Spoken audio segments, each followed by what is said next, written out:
1절 더욱 든든히 서가는 교회라고 하는 표어를 정하면서 표어가 근거한 성경 구절이 바로 오늘 본문인 사도행전 9장 31절의 말씀입니다. 이 사도행전 9장 31절의 말씀은 초대교회의 역사에서 굉장히 중요한 전환점을 맞이하는 그러한 말씀이에요. 왜냐하면 사도행전 7장에 보면 참 교회에 큰 사건이 일어나게 되지요. 스데반 집사가 돌에 맞아 순교하는 그런 일을 겪습니다. 앞장서서 일했던 스데반 집사가 순교를 당하고 또 교회가 큰 핍박이 시작되니까 성도들은 그 자리에 머물러 있지 못하고 각처로 흩어져서 살아가게 됩니다. 그래서 사도행전 8장 2절에 보면 초대교회 성도들이 흩어졌다. 교회에 드디어 핍박이 시작됩니다. 그러자 성도들은 흩어질 수밖에 없었습니다.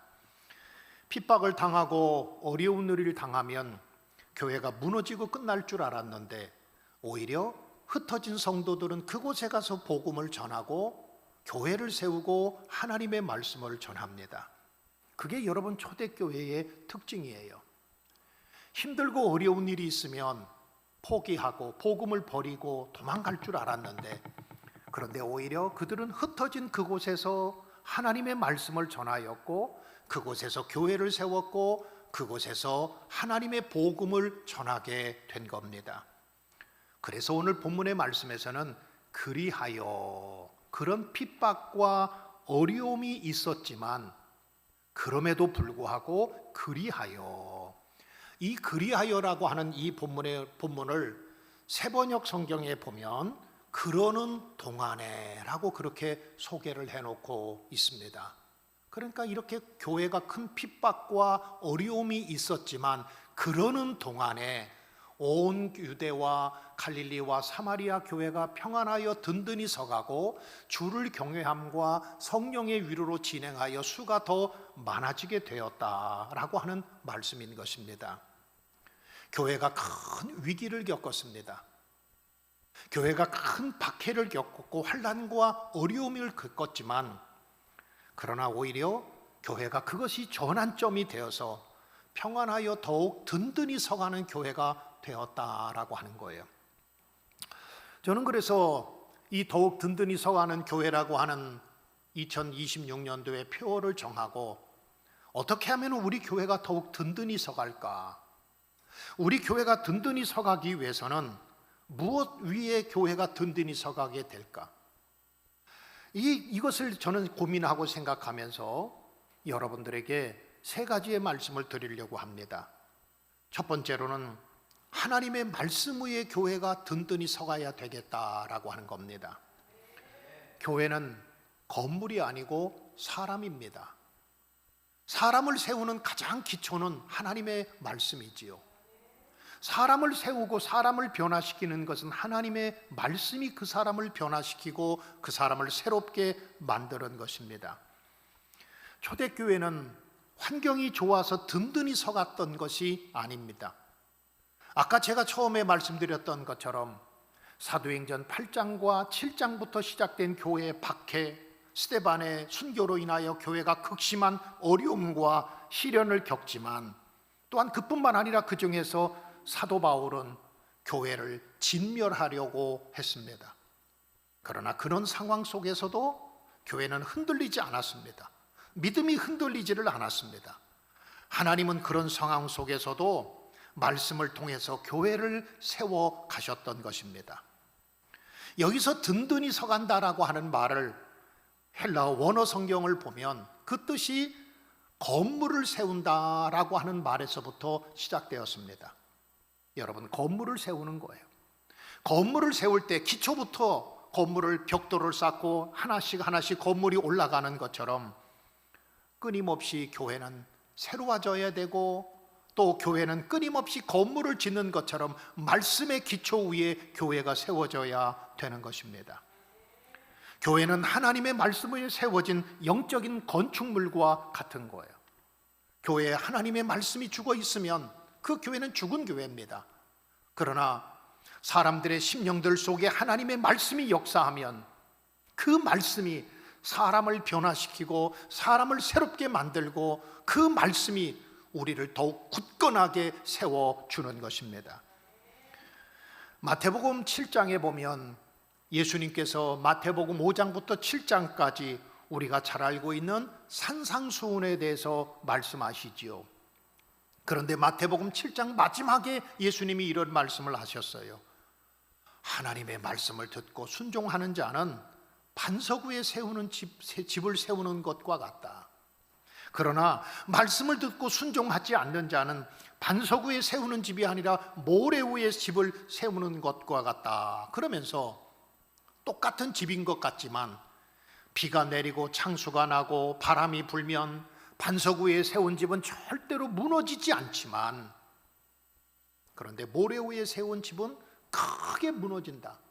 여러분, 교회도 마찬가지입니다. 하나님의 말씀 위에 세워진 교회는 절대로 무너지지 않습니다. 환난과 핍박과 어려움과 위기가 있어도 절대로 무너지지 않습니다. 그러나 하나님의 말씀의 기초 위에 세워지지 않는 교회와 신앙은 하루아침에 무너지고 말아요. 교회는 오래 다녔는데 하나님의 말씀이 그 속에 없는 사람은 조금만 어려운 일이 있고 힘든 일이 있으면, 핍박이 있으면 금방 무너지고 쓰러지고 마는 거예요.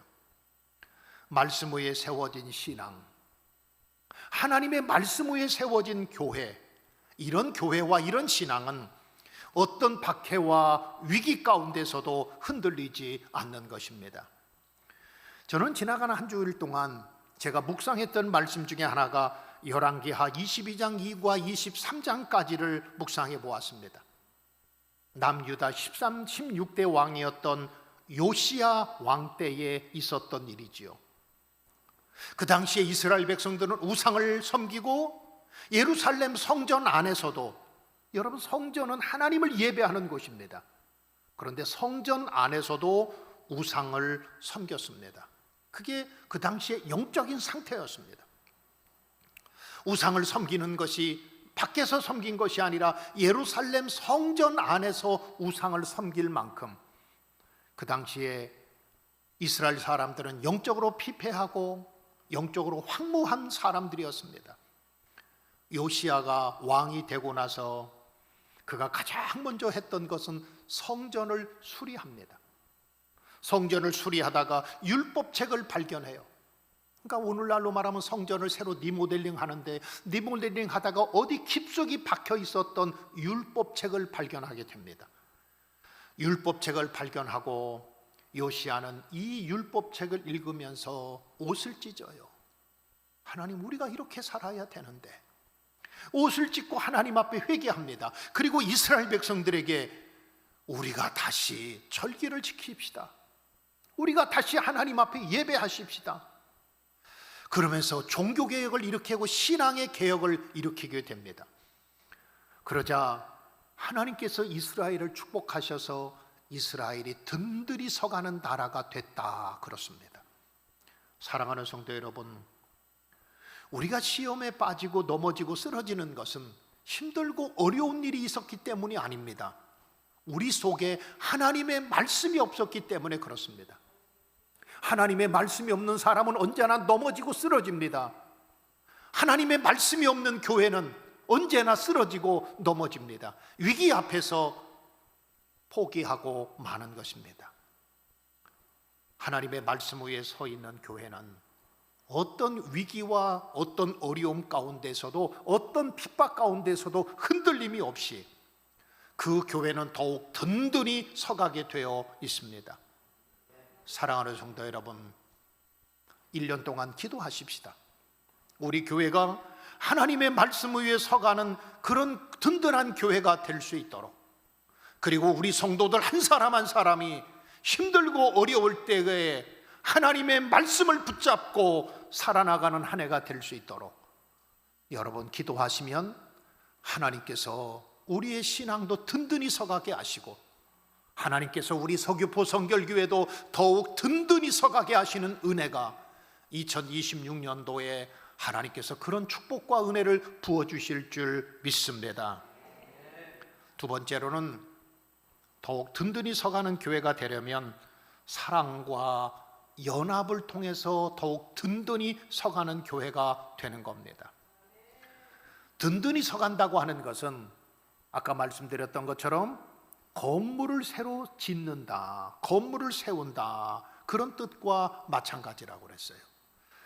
여러분, 아무리 좋은 건축 자재가 있다고 할지라도 그 건축 자재가 서로 협력하지 못하면 그냥 아무리 좋은 건축 자재도 그냥 건축 자재에 불과합니다.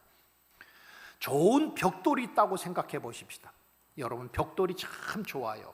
뭐 비싼 벽돌, 뭐 수입해 온 벽돌인데, 이 벽돌 이태리에서 가져온 그런 좋은 건축 자재라고 할지라도 그 벽돌이 한 장 그대로 있으면 그냥 한 장에 불과하지만 그 위에 시멘트를 붓고 그리고 나서 건물을 세우면 여러분, 이 벽돌이 아름다운 건물이 되는 겁니다. 교회도 마찬가지예요. 많은 성도들이 있다고 할지라도 사랑의 시멘트가 없으면 이 교회는 여러분 그냥 무너지고 맙니다. 든든히 서갈 수가 없는 거예요. 사랑이라고 하는 것은 교회의 선택이 아닙니다. 교회의 본질입니다. 우리가 교회를 다니면서 사랑한다고 하는 것은 내가 하고 싶으면 하고 하기 싫으면 안 하는 그런 것은 아닙니다. 교회가 존재하는 목적이며 교회의 본질입니다. 우리 그리스도인들은 사랑하는 사람입니다. 그래서 사도 바울은 고린도전서 13장에서 이렇게 말합니다. 사랑이 없으면 소리나는 구리와 울리는 꽹과리가 된다. 사랑이 없으면 아무것도 아니다. 다른 것을 다 갖췄다고 할지라도 사랑이 없으면 아무것도 아니다. 그리고 사랑이 없으면 아무 유익이 없다. 아무리 자기 몸을 드리고 헌신하고 또 자기를 불태운다고 할지라도 그 마음 속에 사랑이 없으면, 교회 안에 사랑이 없으면 그것은 건물에 불과하다는 거예요. 교회와 세상과 차이가 뭐가 있을까요? 여러분, 물론 다른 것도 차이가 많이 있지만 교회 안에 서로 사랑이 없으면 이것은 세상과 차이점이 아무것도 없는 거예요. 서로 물어뜯고 서로 비판하고 서로 상처 주는 교회는 결코 든든히 서갈 수가 없습니다. 그런 교회는 부흥할 수가 없습니다. 오히려 오늘 성경 말씀에 보니까 본문에도 보면 평안하여 든든히 서갔다고 그랬는데, 이 평안했다라고 하는 말을 원어 성경을 보면 평안을 가지고 있었다. 그 교회가 평안을 가지고 있었다. 그랬더니 하나님께서 축복하셔서 그 교회의 믿는 자의 숫자가 날마다 늘어나고 평안한 가운데 하나님의 영이 임하였고, 그래서 그 평안하여 그 교회가 날마다 믿는 자의 숫자가 늘어나서 부흥의 역사가 일어나게 되었다라고 하는 것입니다. 여러분, 언제 우리 삶 속에 교회가 평안할까요? 용서와 배려입니다. 그때 교회가 평안해지는 것입니다. 이해와 섬김이 있을 때 교회가 평안해지는 것입니다. 비판보다는 위로와 그리고 격려가 있을 때 교회가 평안해지는 것입니다. 언제가 교회가 평안해집니까? 나보다 상대편을 아끼고 생각할 때에 우리 속에 주님 주시는 평안과 기쁨이 우리 속에 찾아오게 되어 있는 것입니다.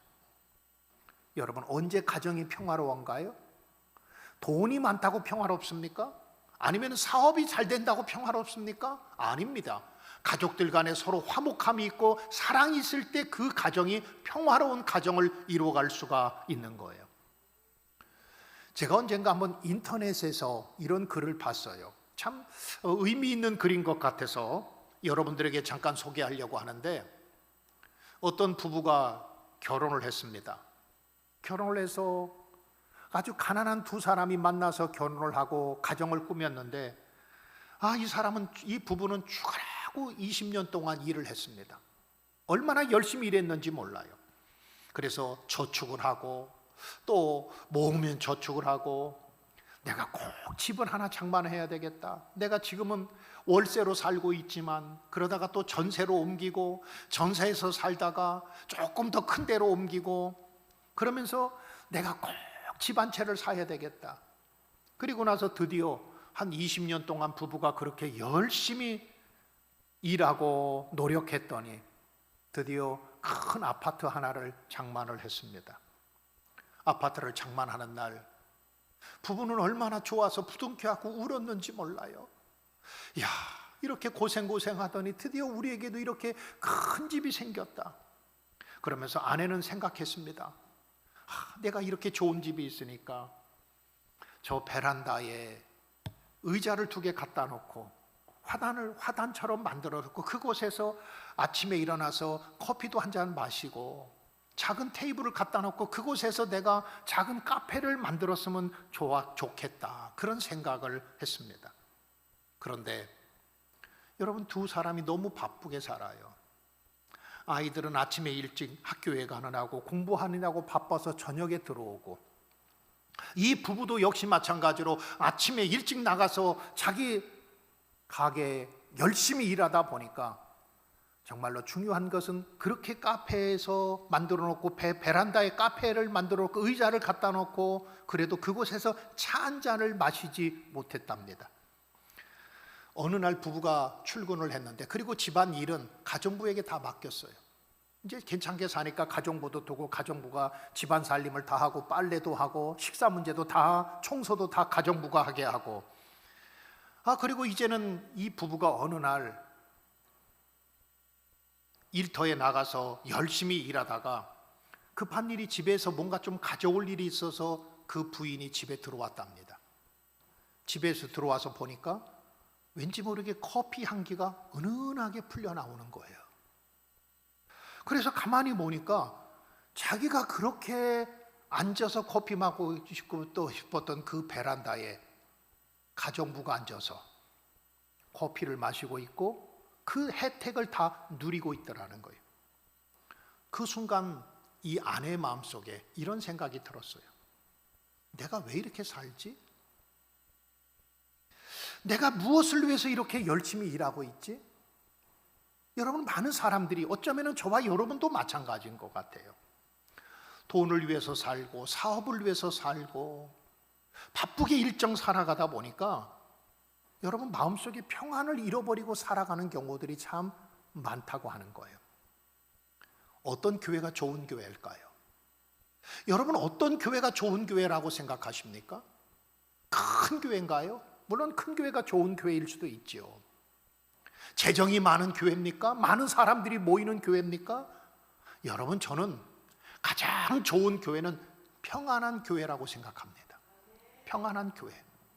교회 안에 서로 배려가 있고 이해가 있고 용서가 있고 화해가 있고, 어떤 가정이 가장 좋은 가정입니까? 큰 아파트에서 사는 가정이 좋은 가정이 아니라, 가정부를 두고 사는 가정이 좋은 가정이 아니라 서로 간에 화목함이 있고, 그리고 사랑이 있고 섬김이 있고 희생이 있고, 이것이 좋은 가정인 것처럼 교회도 마찬가지입니다. 성도들의 얼굴에는 기쁨이 있고, 성도들의 얼굴에는 평안함이 있고, 성도들의 대화는 감사가 있고, 서로 간에 축복이 있고, 여러분, 이게 좋은 교회입니다.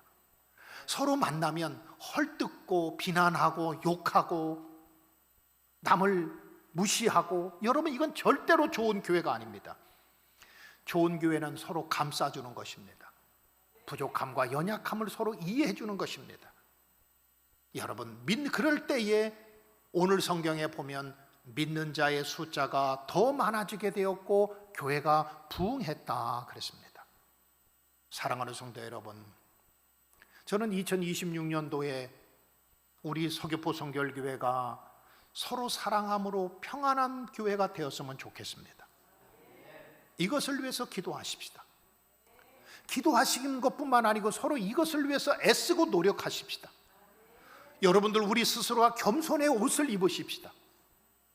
내 자신이 하나님 앞에 더 낮아지고 겸손의 옷을 입고 나가면 우리 서귀포 성결교회는 2026년도에 더욱 든든히 서가는 교회로, 더욱 든든히 서가는 교회로, 할렐루야, 하나님께서 그런 교회로 세워주실 줄 믿습니다. 마지막 3번째로는 더욱 든든히 서가는 교회는 성령의 위로와 성령의 역사로 말미암아 더욱 든든히 서가는 교회가 될 수 있는 거예요. 오늘 본문의 말씀을 다시 보면 그리하여 온 유대와 갈릴리와 사마리아 교회가 평안하여 든든히 서가고 주를 경외함과 성령의 위로로 진행하여 수가 더 많아졌다 그랬습니다. 교회를 더욱 든든히 세우는 원동력은 바로 성령의 역사입니다. 교회가 든든히 서갈 수 있는 힘은 성령의 능력과 성령의 힘인 것입니다. 교회는 사람들의 모인 공동체지만 성령의 역사와 성령의 힘이 아니면 교회는 세워질 수가 없습니다. 교회는 스스로의 힘으로 세워지는 것이 아닙니다. 성령의 능력과 성령의 역사로 말미암아 교회가 든든히 세워지게 되어 있습니다. 성령이 하시는 일은 무엇입니까? 성령이 하시는 가장 큰 사역은 바로 위로라고 하는 사역이에요. 그래서 오늘 보니까 성령의 위로로 진행하여 수가 더 많아졌다. 성령의 위로. 이 위로라고 하는 말을 헬라어에 보면 파라칼레오라고 하는 말을 사용하고 있는데, 이 성령이라고 하는 말도 헬라어에 보면 파라클레토스라고 하는 말이죠. 두 단어의 어원이 같은 거예요. 그러니까 성령이 임하는 곳에는 반드시 위로가 있습니다. 초대교회에 성령의 위로가 없었다고 한다면 교회는 무너졌을 겁니다. 성령의 역사와 성령의 능력이 없었다고 한다면 고난과 어려움 때문에 성도들은 넘어지게 될 것이고 교회는 흔들리고 말았을 겁니다. 그러나 성령의 위로가 그 가운데 충만하게 임하였던 거예요. 에스겔 37장에 보면 여호와 영이 에스겔 선지자에게 임하면서 하나님께서 에스겔 선지자를 살이 썩고 마른 뼈가 가득한 곳으로 데려가죠. 골짜기로 데려가서 에스겔 선지자에게 묻습니다. 하나님이 질문해요. 하나님의 사자가 질문해요. 인자야, 이 뼈들이 살겠느냐? 가서 보니까 살점은 하나도 없고 마른 뼈만 가득한 그런 곳에 골짜기로 에스겔 선지자를 데려가신 하나님께서 에스겔 선지자에게 질문하세요. 인자야, 이 뼈들이 살겠느냐? 그러자 에스겔 선지자가 대답합니다. 주께서 아시나이다. 주께서 아시나이다. 이 말은 우리 인간의 힘으로는 불가능하지만, 우리는 안 되지만 하나님은 가능하십니다. 하나님은 가능하십니다. 그 말이에요. 그때 하나님께서 에스겔 선지자에게 그 마른 뼈들을 향해서 선포해라. 뭐라고 선포해야 됩니까? 생기야, 사방에서 와서 이 뼈들이 살아나게 해라. 살아나게 해라. 여기서 생기라고 하는 말을 히브리어에 보면 루하으라고 하는 말인데 호흡이라고 하는 말입니다. 바람이라고 하는 뜻도 가르쳐 있고 영적으로는 바로 성령을 말하고 있는 것입니다. 에스겔 선지자가 하나님의 명령을 따라 선포합니다. 살아나라. 생기야, 들어가라. 그랬더니 그들 속에 생기가 들어가고 그곳에서 많은 사람, 그 군인들이 그 가운데서 일어나게 되었다. 이게 에스겔 37장에 나와 있는 말씀이에요. 생기가 들어간 그 무리가 큰 군대를 이루었습니다. 여기서 마른 뼈가 누굽니까? 바로 오늘 우리 교회의 모습 아닙니까? 여기서 마른 뼈가 누굽니까? 우리들의 영적인 상태 아닙니까? 마른 뼈와 같은 그 교회 위에, 마른 뼈와 같은 그 심령 위에, 마른 뼈와 같은 그 영적으로 메마르고 그리고 황무한 그 심령 속에 누하우, 성령의 바람이 들어가자 뼈들이 살아나고 회복되고, 그런 것처럼 성령의 위로와 성령의 역사가 있는 교회는 하나님이 임재하시고 하나님이 역사하시고 성령이 위로가 그 가운데 있는 교회는 더욱 든든히 서가게 되어 있습니다. 사랑하는 성도 여러분, 신앙생활이라고 하는 것은 마치 자전거와 같다, 그런 생각을 자주 해요. 가다가 멈추면 안 됩니다. 교회도 마찬가지입니다. 멈추면 넘어집니다. 여러분들이 든든히 서가려면 여러분 이제부터 기도하십시다. 더욱 든든히 서가는 교회가 될 수 있도록 하나님의 말씀 위에 기초를 세우는 교회, 사랑과 연합으로 더욱 든든히 서가는 교회, 성령의 역사로 더욱 든든히 서가는 교회가 될 수 있도록 여러분 교회를 위해서 기도하시고 여러분 하나님을 더욱 가까이 하십시다. 올해 교회 표어가 더욱 든든히 서가는 교회라고 하는 표어입니다. 하나님 앞에 이 본문의 말씀을 붙잡고 매일매일 기도하십시다. 하나님 앞에 가까이 나가십시다. 우리의 힘으로 되지 않지만 하나님은 안 되는 것이 없습니다. 하나님은 가능하십니다. 시편 127편 1절에 보니까 여호와께서 세우지 아니하시면 세우는 자의 수고가 헛되다. 그러나 하나님이 세워주시면 무너지지 않습니다. 쓰러지지 않습니다. 2026년도에 더욱 든든히 서가는 교회, 우리 한번 다 같이 따라 할까요? 더욱 든든히 서가는 교회, 더욱 든든히 서가는 교회, 이것을 위해서 기도하시고 여러분 협력해서 성령의 역사로 말미암아 2026년도에 우리 교회가 하나님 앞에서 더욱 든든히 서가는 교회가 될 수 있기를 주님의 이름으로 축복합니다. 기도하십시다.